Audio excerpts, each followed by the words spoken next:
ఏమండి, మీకోసం మన ఊరు కుర్రాళ్ళు వచ్చారండి. కుర్రాళ్ళ? అవునండి. వాళ్ళకి నాతో ఏం పని? పద.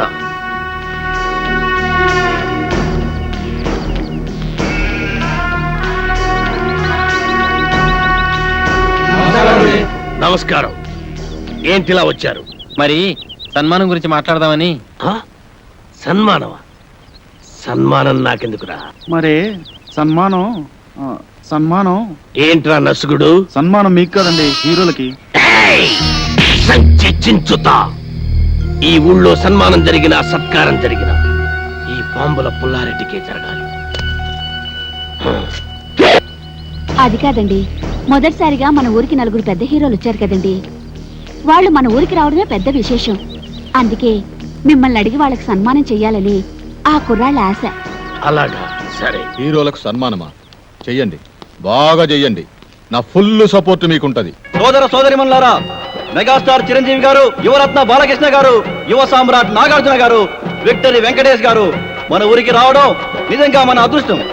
వీరికి సన్మానం చేయడం అభిమానంగా మన బాధ్యత. ఇది మన ఊరికే గర్వకారణం. ఇప్పుడు హీరోల సన్మాన కార్యక్రమం ప్రారంభం కాబోతుంది. అభిమానులందరూ వరుసగా వచ్చి తమ హీరోల మెడల్లో దండలేసి సత్కరిస్తారు.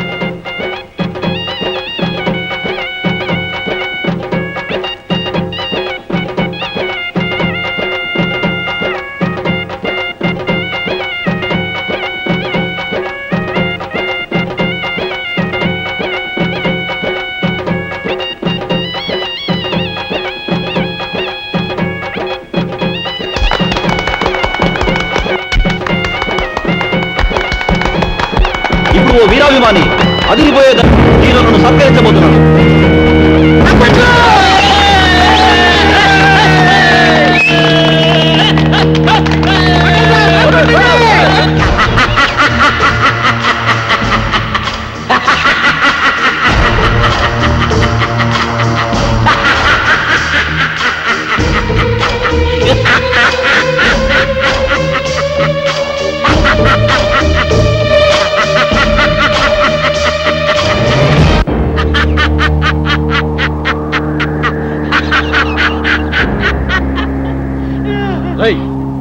నువ్వు ఇంకా చావలేదా? చచ్చినా చావలేదు. నేను చచ్చానని చెప్పుకుంటూ బతుకుతూ మిమ్మల్ని అనుక్షణం చంపుతూ కలకాలం కాకిలా బతుకుతా. నువ్వు బతుకుంటే మేము మనశ్శాంతిగా బతకలేవురా. అందుకే అప్పుడు చావని వాడిని ఇప్పుడు చంపుతాం. భూమి మీద ఎవడైనా 2 సార్లు వస్తాడా? ఈ పిచ్చి ఒకసారి చావనప్పుడు రెండోసారి చంపక తప్పదు. ఎవడు చెప్పాడు నేను చచ్చిపోలేదని? నేను గత నెల 5వ తారీఖు చచ్చిపోయినట్టు గవర్నమెంట్ నాకు సర్టిఫికెట్ ఇచ్చింది. ఇదిగో జిరాక్స్ కాపీ. కాదు, అది డూపు సర్టిఫికెట్. ఇలాంటి అబద్ధాలు చెప్పావంటే నీ బక్కెలేన కొడతారు. వంశోద్ధారక తగ్గు తగ్గు. నువ్వు నిజంగా సమరసింహారెడ్డిలాగా లేచిపోతే మీరు టాప్ హీరోస్ కాదు, డూప్ హీరోస్ అన్న సంగతి ఊళ్ళో చెప్పాల్సి వస్తుంది. వస్తా.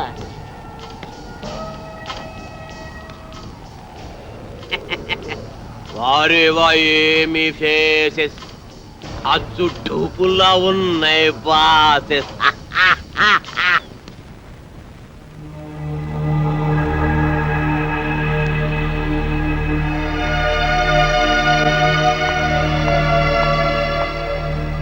హలో, ఏంటి ఇక్కడ కూర్చున్నారు?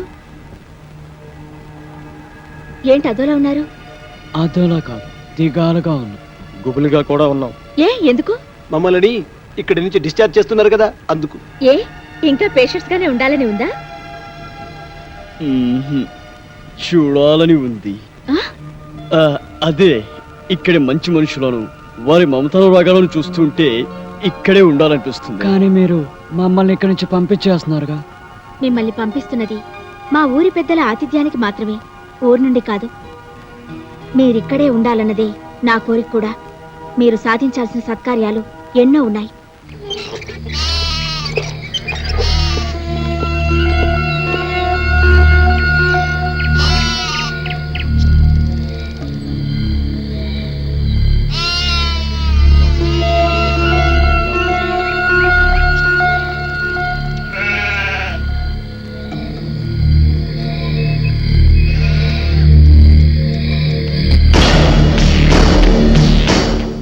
ఆగిపోయారేంటి? రండి బ్రదర్, మీకు మా స్వాగతం. అంతఃపురం సినిమాలో లాగా వాళ్ళంతా అలా తుపాకులు పట్టుకుని ఉన్నారేంటి? వాళ్ళ చేతుల్లో ఆ తుపాకులు అంత అవసరమా? వీళ్ళంతా మన మనుషులే. ఏ భయపడుతున్నారా? మీరు కూడా గన్లు పట్టుకుని సినిమాల్లో యాక్షన్ చేస్తారు కదా. అరే మస్తాన్, అంతా రెడీయేనా? రెడీయేనండి అయ్యా. ఇవ్వు. ఇదిగోండి. గన్ను కాదురా, దండ, పూల దండ. మామూలు దండ, సవాల్కేసే దండండి. నార్మల్. వీళ్ళు మన స్నేహితులు రా. రే దండలు తీసురా.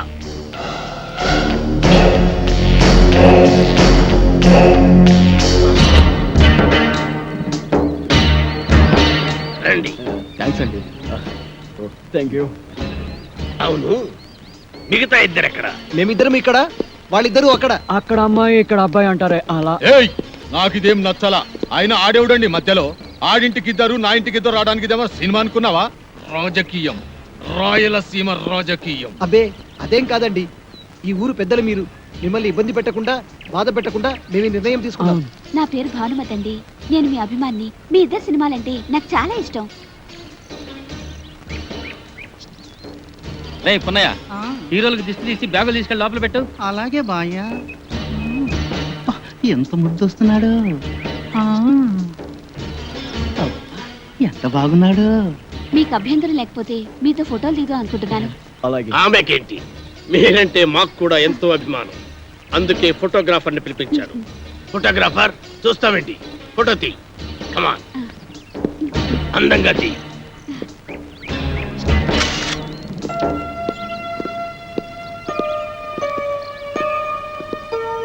బామ్మ, బామ్మ,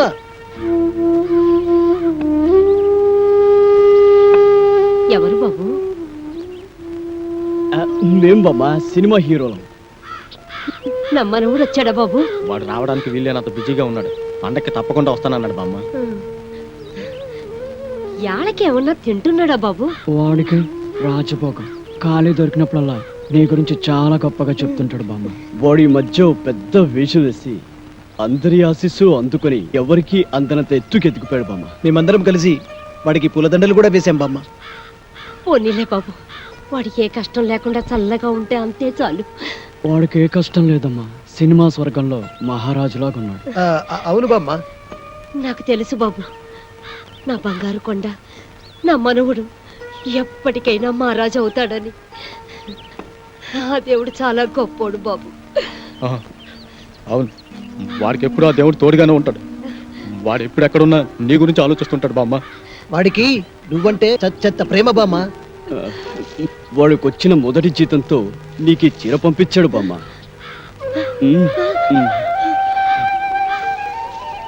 ఖర్చులకి డబ్బులు కూడా పంపించాడు. పండగ నాడు ఇక్కడికి వస్తా అన్నాడు బామ్మ.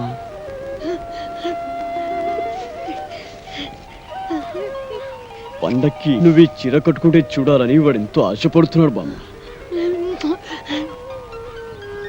నా మనవుడు నాకు డబ్బు పంపించాడా? నా మనవుడు నాకు చీర పంపించాడా? చూసారా, వాడికి అన్ని పనులు ఉన్నా మర్చిపోకుండా నాకు చీర డబ్బు పంపించాడు. నాకు చీర పంపించాడు. వచ్చే రావాలమ్మా, నాయుడమ్మా, సమ్మక్క, సారక్క, నా మనవుడు రానన్నాడు కదే, నా మనవుడు రానన్నాడు కదే, ఇప్పుడు పండగకు వస్తున్నాడట. చూడండి, నాకు చీర డబ్బులు పంపించాడు. నా మనవుడు చీర డబ్బులు పంపించాడు. నా మనవుడు పంపించాడు. రండి రండి, నా మనవుడు నా కోసం చీర పంపించాడు. పట్టు చీర. చూసారా, డబ్బు కూడా పంపించాడు.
కలల కపోతమా, నిన్నటి ఎండలో తిరిగింది నువ్వైతే నా మనసుకు చెమట పట్టింది ఎందుకు? నిన్నటి వర్షంలో తడిసింది నువ్వైతే నా హృదయానికి జలుబు చేసింది ఎందుకు? నిన్నటి చలిగాలిలో నిలుచుంది నువ్వైతే నా తలుపులకు వణకు పుట్టింది ఎందుకు?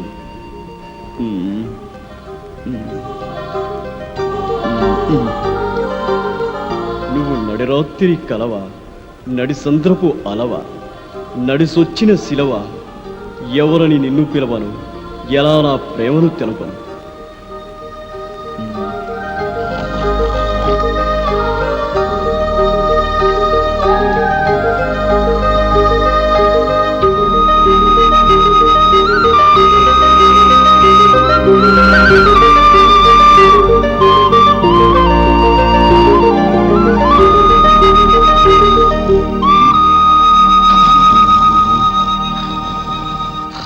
వీడికి ఎప్పుడు నిద్రే.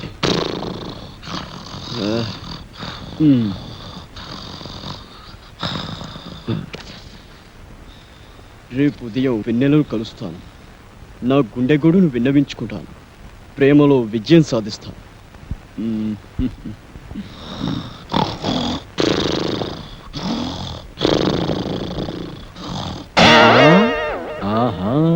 రామ్మ చిలకమ్మ ప్రేమ ములకమ్మ రాధమ్మ. నేను అనేక సినిమాల్లో రంభ, రమ్యకృష్ణ, సౌందర్య, సిమ్రాన్ లాంటి అందమైన హీరోయిన్స్ తో నటించాను. కానీ వాళ్ళతో కలిసి నటించినప్పుడు కలిగిన అనుభూతి, స్పందన ఈ ఊళ్ళో ఒక అమ్మాయిని చూసిన తర్వాత కలిగిందండి. స్పందన అంటే అదే అదే ప్రేమ. ఆ ప్రేమ నామకి ఎలా తెలపాలో తెలియక ఈ లవ్ లెటర్ రాశాను. రాస్తే ఇచ్చేయండి. ఇది మీకు ఇచ్చి నాకా? మీకంటే మీకని కాదు, ఈ లెటర్ మీ చేత చదివించి మీ అభిప్రాయం ఏంటో తెలుసుకుందామని. సరే, అదేదో మీరే చదవండి. కలల కపోతమా, నిన్నటి ఎండలో తిరిగింది నువ్వైతే నా మనసుకు చెమట పట్టింది ఎందుకు? నిన్నటి వర్షంలో తడిసింది నువ్వైతే నా హృదయానికి జలుబు చేసింది ఎందుకు? నిన్ను నిన్నటి చలిగాలిలో నిలుచుంద నువ్వైతే నా తలపులకు వణుకు పుట్టింది ఎందుకు? అమ్మ నట్టు రౌడీ, నేనే ఎక్కడో కాపీ కొట్టి రాసుకుంటే నా దగ్గర నువ్వు కాపీ కొడతావా? ఉండు నీ పని చెబుతా. ఏ మేరీ పాపా, నన్నా? అయ్య బాబాయ్ బాబాయ్,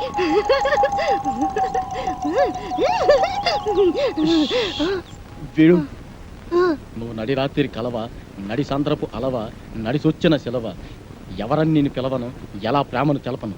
విన్నావా? లోపల నీకోసం విక్టరీ వెంకటేష్ వీకెండ్ బ్యాటరీలో ఎదురు చూస్తున్నాడు. నిన్ను తెగ ప్రేమించొస్తాడు అనుకో. నిన్నే నీ మీద తనకుండే ప్రేమను ఎలా తెలియజేయాలో తెలియక ఓ బుల్లి లవ్ లెటర్ రాశాడు. అది నీ ముందు చదవడానికి భయపడి కాదు సిగ్గుపడి లోపల డాక్టర్ చదివి వినిపిస్తాడు. నువ్వు వెళ్ళు, నువ్వు వెళ్ళాలంతే, నువ్వు వెళ్ళు.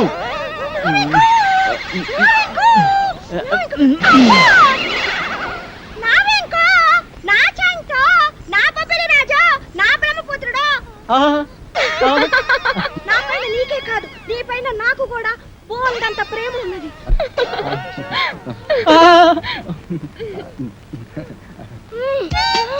ఇలా వస్తుంది ఏంట్రా బాబు?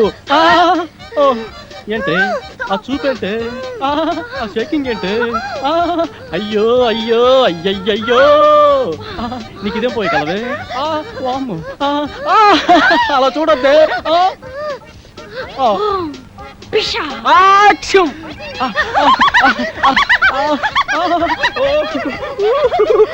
అది రవ్వ కింద పట్టు గులకరాలు లేరుకోవచ్చా? మంచి ముచ్చారు. సరే కానీ పక్కకు పోదా పాడు. నేను అలాంటి వాడిని కాదు. అయినా ఎవరైనా చూస్తే బాగోదే. ఇక్కడ ఎవరు లేరు కదా.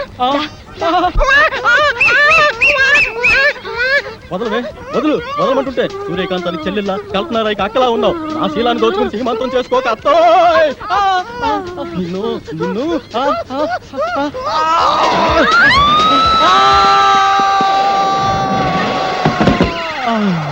నా ముద్దుల ప్రియుడా, ప్రేమించుకుందాం రా, పెళ్లి చేసుకుందాం రా, కలుసుకుందాం రా.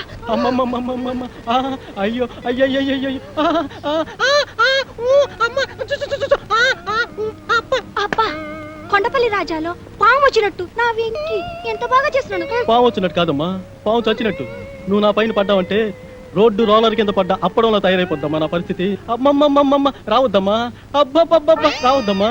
ఆహా, ఆ, ఆ, ఆ, ఊ, ఆ, అమ్మ, అబ్బబ్బ, ఊ, ఆ, ఊ, ఆ, అబ్బబ్బ, అబ్బ, అమ్మ, అబ్బబ్బ, ఆ, ఊ, అమ్మమ్మ, ఆ, అబ్బబ్బ, ఆ, ఊ, అమ్మ, అబ్బో, అబ్బబ్బబ్బ, ఊ, అమ్మ, అబ్బో, ఆ, ఊ, అమ్మమ్మమ్మ, అబ్బబ్బబ్బ, ఆ, ఊ,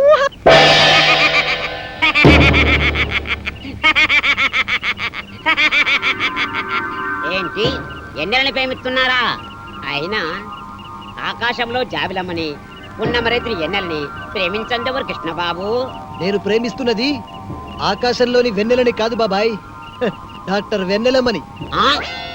భలేవారండి, మీరు మతుండే మాట్లాడుతున్నారా? మనసుండే మాట్లాడుతున్నాను. ఇదిగో ఇలాగే ఓ ప్రేమ పిచ్చడా వెనకాల పడితే కత్తుల నరసింహారెడ్డి వాడి కాళ్ళు తీసేశాడు. కాలే కాదు, నా శరీరాన్ని ముక్కలు ముక్కలుగా నరికినా ప్రతి ముక్కలోనూ ఆమె ప్రతిరూపమే కనబడుతుంది. నాది పవిత్ర ప్రేమ. ఏయ్, ఈ కూతురు ఇంకోటి కూర్చుంటే ఈ పాటి నా తోట పేలేదు. మీరు నా పేరుడు హీరో కనుక వదిలేస్తున్నా. అయినా డాక్టర్ అమ్మా లవ్లో లటక్కున్న పడే మనిషి కాదు, కానీ ఓ చిన్న వీక్నెస్ ఉంది. ఇప్పుడు ఇప్పుడు నా అభిమానం అనిపించుకున్నావు. ఆనందంగా చెప్పు, ఆటోగ్రాఫ్ ఇస్తా. ఆ డాక్టర్ అమ్మకి ఆ ఏడుకొండ సామట మహాపాన. రోజు గుడికెళ్ళి ఆయన దండం పెట్టాకే హాస్పిటల్కి వస్తుంది. నువ్వు టెంకాయ తీసుకొని ప్రత్యక్షమవు. ఆ ఎన్నెలమ్మ తుంబ బంకలా నీకు అతుక్కపోతుంది.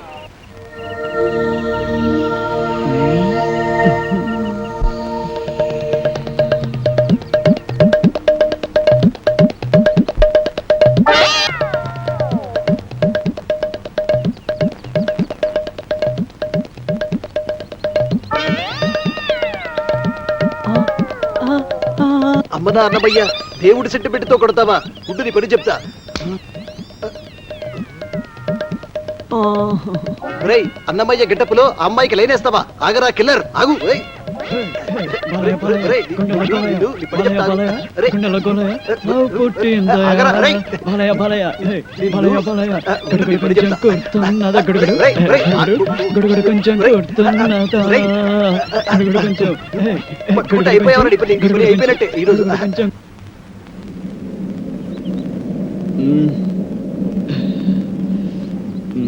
ఒరే బాబులు, మన నలుగురు 4 దిక్కు లాంటి వాళ్ళం. ఆ వెన్నెల చందమామ లాంటిది.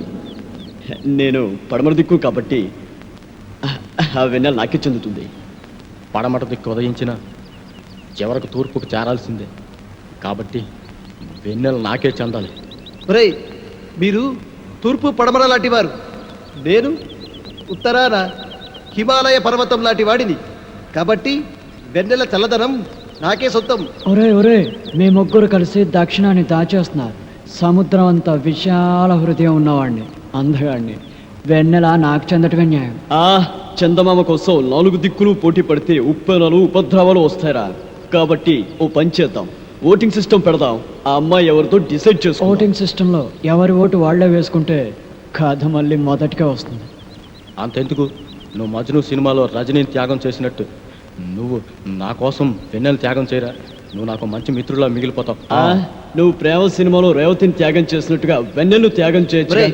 ఒరేయ్, నువ్వు ఆరాధన చిత్రంలో సుహాసిని వదిలిపెట్టినట్టు ఈ వెన్నెలని నాకు వదిలిపెట్టావంటే నేను చాలా హ్యాపీ ఫీల్ అవుతారా. మూపగోపాలుడు, ముద్దుల కృష్ణలోలా ఇద్దరుంటే గానీ నీకు నిద్ర పట్టదుగా. ఈ సింగిల్ వెన్నెల్ని నాకు వదిలే బాలయ్య. ఒరే ఒరే ఒరే, మనం ఉండేది నలుగురం. నాది నాది అంటూ ఒక అమ్మాయి గురించి పోటీ పడే కంటే నిర్ణయాన్ని ఆ అమ్మాయికే వదిలేద్దాం. ఆ అమ్మాయి ఎవరిని ప్రేమిస్తుందో వాడే అదృష్టవంతుడు.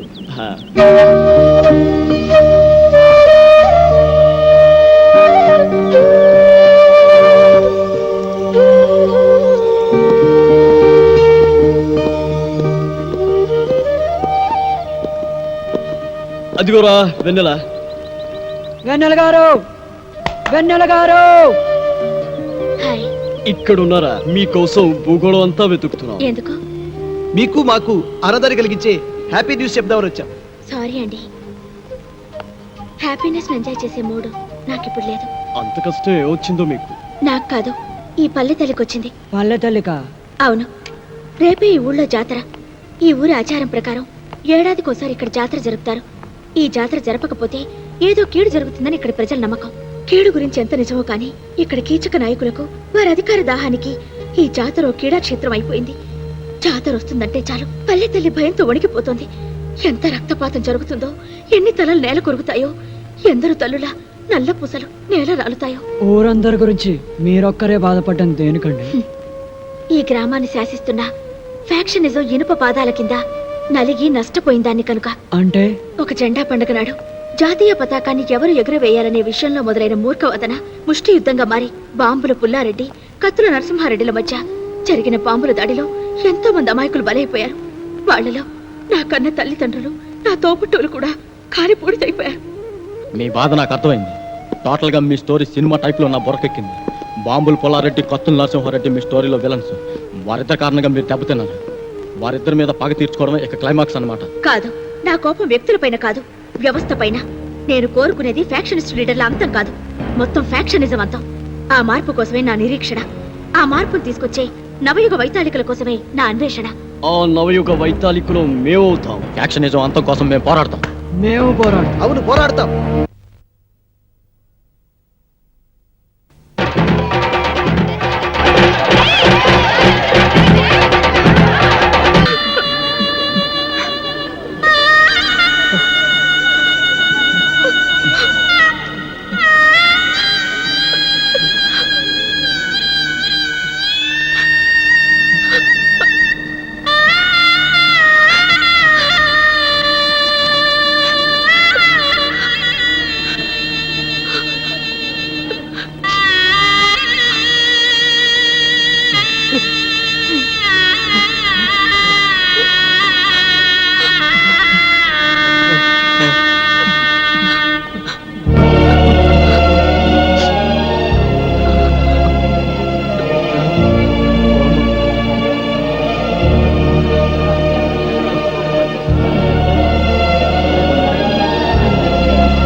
రెడ్డి రెడ్డి బాంబులంటేనే రెడ్డి యారు పేకలు వేయడానికా? మేకలు కొయ్యడానికి కాదండి, ఆ.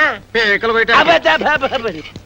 నీ మొగుడు 3 ముక్కలు 6 పెగ్గులతో వర్తిల్లాలని తిరుపతి వెళ్ళి మొక్కుని అక్కర్లేదండి, తిరుపతి మీ దగ్గరకు వచ్చింది. కాకపోతే మీ పరపతే కొండ ఎక్కితే డేంజర్. జోక్ చేస్తున్నావా? ఫుల్ గా సీరియస్. బాంబుల పుల్లారెడ్డి గుండెల్లోనే బాంబులు పేలుస్తున్నావా? సంచి ఏమిటి చించేది గోలి సంచి? అవతల కత్తులు నరసింహారెడ్డి సినిమా తీస్తున్నాడు తెలుసా? తుప్పెట్టిన కత్తులతో కొత్తిమీర కట్టలు నరుక్కునేవాడు ఆడు సినిమా విశేషం రావు గోపాలరావు గారి మీద ఒట్టు. హీరో ఎవరు? నువ్వా? ఈస్ట్ వెస్ట్ లాంటి ఇద్దరు హీరోలు ఉండగా వేస్ట్ గా నాతో ఎందుకు తీస్తారండి? యువరత్న, యువ సామ్రాట్ వాళ్ళ ఇంట్లోనే ఉన్నారు కదా. ఉండరు.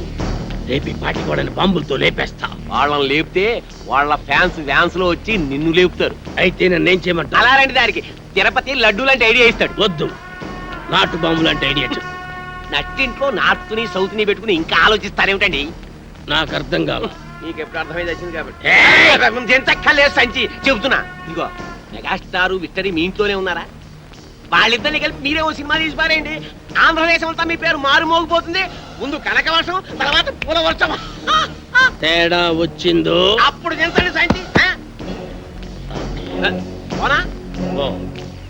ఏంటి ఆ పుల్లిగాడు సినిమా తీస్తున్నాడా? అవునండి, మెగాస్టార్ చిరంజీవిని, విక్టరీ వెంకటేష్ ని పెట్టి ఈస్ట్ మన కాలంలో కాస్ట్లీగా 14 ఏళ్ల సినిమా తీస్తున్నాడండి. ఏడి సైడ్ ఎదవా, 7 రీళ్ళ సినిమా తీసేటాలకి ఏడుపు వస్తుందాడికి. నేనైతేనా 70 రీళ్ళ సినిమా తీస్తా. చేస్తారు సరే, పాపం జనం చూడద్దు. నేను ఆ మాట అన్నానండి. దానికి ఆడేమన్నాడు? ఆరిగిపోయిన కత్తిన ఆకురాయి మీద రాసేవాడు ఆడి సినిమా ఏం చెప్తాడు అంత మాట అన్నాడా? మా అన్న గురించి చెడ్డగా మాట్లాడితే చెమటలు వచ్చేస్తా. ఇంకా చాలా నీచంగా అన్నాడండి. నేను అనకూడనివి, మీరు వినకూడనివి. అవి మాటలు కావండి, బూతు బాంబులు. ఏయ్ తమ్ముడు, నువ్వు వెళ్ళి వాడి నాలుక ముక్కలు ముక్కలుగా నరికెయ్యి, ఓడి పీక పిసికెయ్యి. తమరిప్పుడు చేయాల్సింది పీక పిసకడం కాదండి, ఫిల్మ్ తీయడం. బంగారం లాంటి బాలకృష్ణ, నెక్లెస్ లాంటి నాగార్జున మన దగ్గర ఉన్నారు. ఆడిద్దరిని కలిపి సినిమా తీసేశారనుకోండి, పేపర్లో మీ పేరు గుద్దేస్తారు, టీవీలో మీ బొమ్మని పొడి చేస్తావు సరే, బొమ్మగొనుటోళ్ళు ఎవరు? భలేవారండి. బాలకృష్ణ పేరు చెప్తే బయ్యళ్ళు మీ ఇంటి ముందు బంతి కడతారు. నాగార్జున పేరు చెప్తే 4 షోలు ఫుల్లే. ఇక అమెరికాలో ఇప్పుడు అన్నమయ్య సినిమా ఆడతాం తెలుసా? అక్కడ వాళ్ళు అన్నం నీళ్లు మానేసి అదే చూస్తున్నారట. బాలకృష్ణ పేరు చెప్తే బాలీవుడ్ బయ్యో అంటోంది. అన్నా, బాలకృష్ణ అంటే నాకు చాలా ఇష్టం. నాకు పిల్లాడు పుడితే సమరసింహారెడ్డి అని పేరు పెడతా. ఆ బాంబులు పులిగాడి కంటే మనమే ముందు సినిమా తీద్దామన్నా. రేయ్, సినిమా తీయటం అంటే మనుషులను చంపినంత తేలిక కాదు, దానికి బోల్డంత వ్యాపారం తెలుసుండాలి. వ్యాపారం కూడా మీకెందుకండి, దానికి నేను చూసుకుంటా. అంతేనంటావా? అయితే నా కత్తికి పదును పెడతా, సినిమాకి ముహూర్తం పెడతా. ఒరేయ్, మా పేరు అడ్డు పెట్టుకుని ఈ ఊరు జనాన్ని మోసం చేస్తావా? రేయ్, నువ్వు మనుషులు పీక్కు తిని రాబందురా. శవాల మీద కప్పిన తెల్లగుడ్డని కాజేసి తెల్లానికి చీర కట్టుకోమని ఇచ్చే నీచుడు రాను. రేయ్, మేము ఒరిజినల్ హీరోలమని మాతో సినిమా తీస్తానని నమ్మించి డబ్బులు కాజేయాలని చూస్తావు కదూ. రేయ్, నీకు సిగ్గు లేదు? నాకు ప్రాణమే లేదు, సిగ్గెలా ఉంటుంది? నేను అస్థిమూల పంజరాన్ని కాదు ఆస్తిమూల పంజరాన్ని. ఈ పంజరంలో చిక్కుకున్న బంగారు పిచ్చుకలు పుల్లారెడ్డి, నరసింహారెడ్డి. సినిమా పేరుతో వాళ్ళని దోచేసి ఏ హాలీవుడ్ కో బాలీవుడ్ కో పారిపోతా. రేయ్, నువ్వు దోచుకుంటూ ఉంటే చూస్తూ ఊరుకోవడానికి చేతులకి గాజులు తొడుక్కోలేదురా. గాజులు కాకపోతే బేడీలు దొడుక్కోండి. ఇదిగో, మీరు నిజం హీరోలు కాదు, డూప్ హీరోల సంగతి డాక్టర్ అమ్మ ముందు, ఈ ఊరి లీడర్ల ముందు కక్కేస్తా. ఓకే, మీరు తీసే సినిమాలో నటించడానికి మేము ఒప్పుకుంటున్నాం. కానీ షూటింగ్ మాత్రం ఈ ఊర్లోనే జరగాలి. ఈ ఊళ్ళోనా? మట్టి రోడ్లు, బురద గుంటలు, తాటి చెట్లు, తుమ్మ చెట్లు తప్ప ఈ ఊళ్ళో ఒక్క సీనింగు లేదు, ఒక్క సెట్టింగు లేదు. ఈ ఊళ్ళో షూటింగ్ ఎట్టా చేస్తారయ్యా? మట్టి లాంటి ఈ ఊళ్ళోనే మాణిక్యం లాంటి సినిమా తీయచ్చండి. సినిమా బిజినెస్ బాగా జరగాలంటే ఫారెన్ లో షూటింగ్ చేయాలంటాడేంటి తిరుపతి? తిరుపతి లాంటి వాళ్ళ మాటలు నమ్మి అవసరం ఉన్నా లేకపోయినా ఫారెన్లో షూటింగులు చేస్తూ అనవసరంగా బడ్జెట్ పెంచేబట్టే సినిమా ఫీల్డ్ స్లంప్ లో పడిపోయింది. అదే ఖర్చుతో ఎవరిని డెవలప్ చేద్దాం, రోడ్లు వేయించి స్కూళ్ళు పార్కులు కట్టించి గ్రామాన్ని అందంగా తీర్చిదిద్దుతాం. ఇక్కడే షూటింగ్ పెట్టుకుందాం. శ్రమదానాలతో షూటింగ్ స్పాట్లు, అందమైన లొకేషన్లు సృష్టించుకుందాం.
ఒకటిగా కలిసిన మీ ఇద్దరి చేతులు చూసి ఎన్ని వందల కళ్ళు ఆనంద బాష్పాలు రాల్చాయో చూసారా?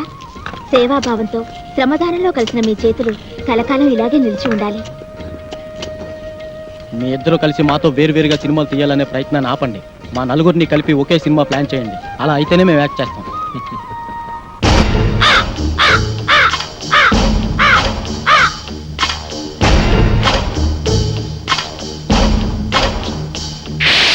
సోదరీమణులారా, నలుగురు హీరోలు గాయపడితే వాళ్ళని కంటికి రెప్పలా కాపాడి హక్కున చేర్చుకున్న చరిత్ర మీ గ్రామానిది. అయితే ఆ హీరోలు తమ రుణం తీర్చుకున్నామన్న ఉద్దేశంతో ఈ ఊళ్ళో ఒక కాలేజీ, ఒక బస్సు డిపో, ఒక ఆసుపత్రి, ఒక టెలిఫోన్ ఎక్స్చేంజ్ కట్టాలని కలగంటున్నారు. దాన్ని చాలా డబ్బు కావాలి కదండి. అదే చెప్తున్నా.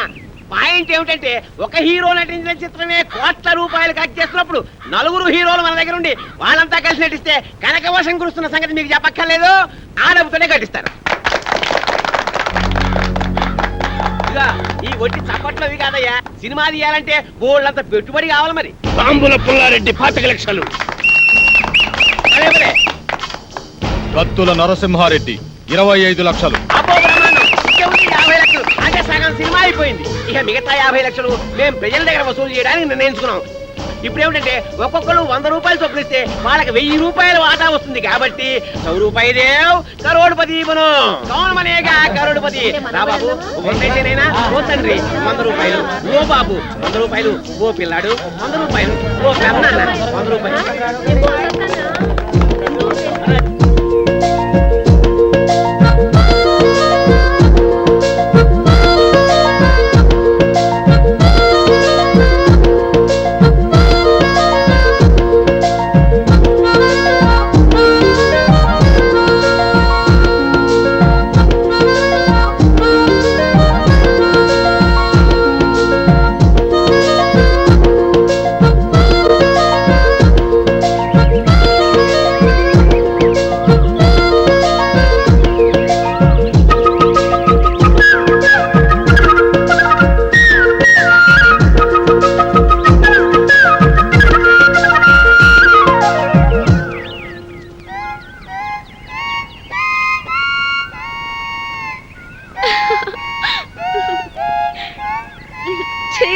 ప్లీజ్ మీ రాగాలాపనను ఆపకండి, మీ పాటకు ఆనకట్ట వేయకండి.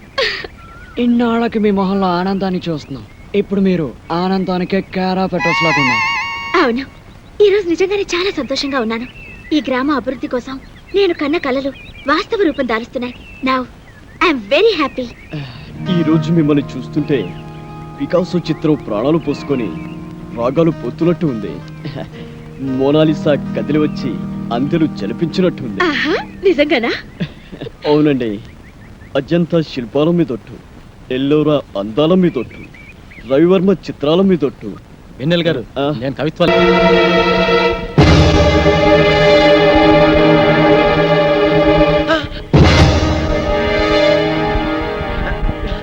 రే దొంగ వెదవా, ఎక్కడికి రా పారిపోతున్నావు?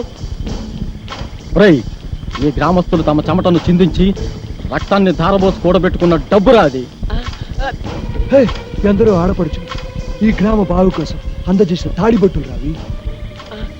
ఈ డబ్బు నగలతో నువ్వు పారిపోతే మోసపోయిన ఈ ఊరు ఉరి తాడికి వేలాడుతుంది, కన్నీటి సందులో ఆత్మహత్య చేసుకుంటుంది. ఇదిగో ఈ మూట నేను మీకు ఇవ్వను, మర్యాదగా నా దారికి అడ్డం. ఈ డబ్బుతోటి నేనే హాలీవుడ్ బాలీవుడ్ పారిపోతాను. మళ్ళీ జన్మలో మీ జోలికి రాను, మీ కంటికి కనిపించను. ఏయ్, మర్యాదగా మూట ఇవ్వకపోతే నేను బాలీవుడ్కి కాదు, డైరెక్ట్ గా వలకాడికి పంపిస్తాను. ఇదిగో మీరు ఇలా ఓవర్ యాక్షన్ చేశారంటే మీరు టూపులో ఉన్న రహస్యం ఊళ్ళో అందరికీ చెప్పేస్తాను. అప్పుడు వాళ్ళు మిమ్మల్ని ముక్కలు ముక్కలుగా నరికి కాకులకి గద్దలకి పడేస్తారు. జాగ్రత్త. చెప్పరా, చెప్పుకో. ఏ చెబితే ఏమవుతుంది? మా ప్రాణాలు పోతాయి, అంతేగా. కానీ నీ మోసం వలన ఈ గ్రామంలోని ప్రజలందరి ప్రాణాలు పోతాయి. ఇంకా ఏమిట్రా వీడితో మాటలు తాన్ని తగలేక. నన్ను కొడతావరా? నిన్ను అబ్బా! అమ్మా!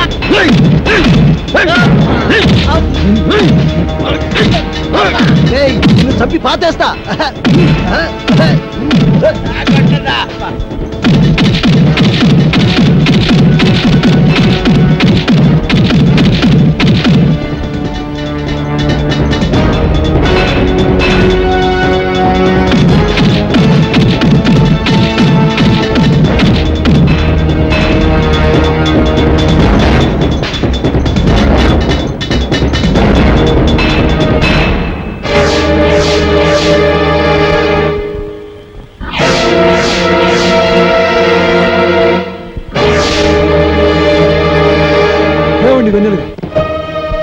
ప్లీజ్ ఆగండి.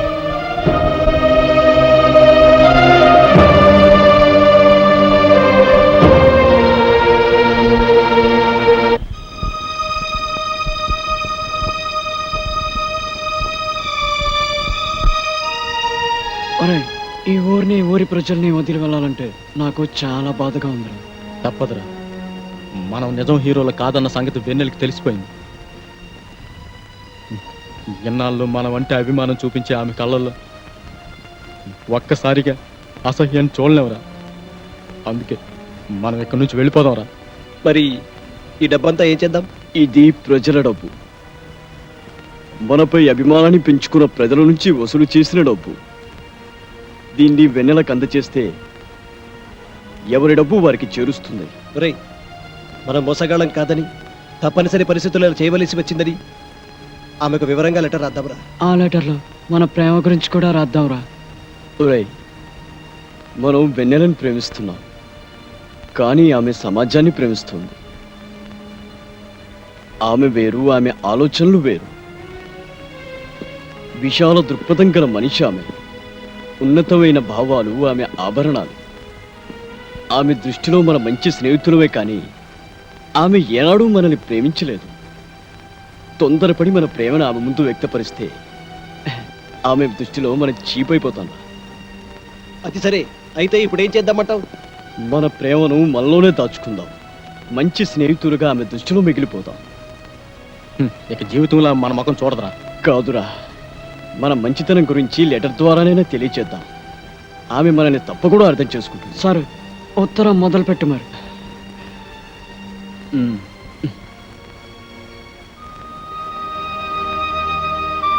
స్నేహం ముంగిలిలో దీపంలో నిలిచిన వెన్నెల గారు మాపై కోపంగా ఉంది కదూ. మేము మిమ్మల్ని కానీ మీరు అమితంగా ప్రేమించే ఈ ప్రజలు కానీ మోసం చేయాలని ఈ ఊరికి రాలేదు. సినిమా హీరోలో జిరాక్స్ కాపీలుగా ఉన్న మా పర్సనాలిటీలు చూసుకొని హీరోలు అయిపోదామని హైదరాబాద్కు చేరిన మేము అనుకోని విధంగా ఒక హత్య కేసులో ఇరుక్కొని ఆ కేసు నుండి తప్పించుకునేందుకు పారిపోతూ దారిలో యాక్సిడెంట్ అయి మీ ఊరికి చేరాము. మమ్మల్ని ఒరిజినల్ హీరోలని నమ్మి మా కోసం ఏం చేయడానికైనా సిద్ధపడిన ప్రజలను చూసి ఆశ్చర్యపోయాం. ప్రాణాపాయ స్థితిలో ఉన్న మమ్మల్ని బతికించేందుకు మీరు చేసిన ట్రీట్మెంట్కు 50,000 బిల్ అయ్యిందని, అది కట్టకపోతే ఇక్కడ నుండి కదలనియ్యరని కాంపౌండర్స్ ద్వారా తెలిసి భయపడ్డాం. ఒరిజినల్ హీరోలుగా నటిస్తే బిల్లు కట్టే అవసరం ఉండదని భావించి తప్పనిసరి పరిస్థితుల్లో అలా నటించాం. అలా నటించడం ద్వారా బిల్లు కట్టే ప్రమాదం నుండి తప్పించుకోవడమే కాకుండా కొన్నాళ్ల పాటు మీరు చూపే అతిథి మర్యాదలతో ఆఖరి బాధల నుండి తప్పించుకోవచ్చని ఆశపడ్డాం. అనేక సార్లు మీ ఒక్కరికైనా నిజం చెప్పేద్దాం అనుకున్నాం, కానీ మీరు ఎక్కడ మమ్మల్ని అసహించుకుంటారోనని భయపడ్డాం. మీ స్నేహం ఎక్కడ దూరం అవుతుందోనని సంశయించాం. మమ్మల్ని అడ్డం పెట్టుకొని సినిమా పేరుతో ఆ తిరుపతి గ్రామస్తుల నుండి వసూలు చేసిన డబ్బును మీకు పంపిస్తున్నాం. ఆ డబ్బులను మీరే స్వయంగా గ్రామస్తులకు అందచేయండి. మమ్మల్ని మన్నించండి.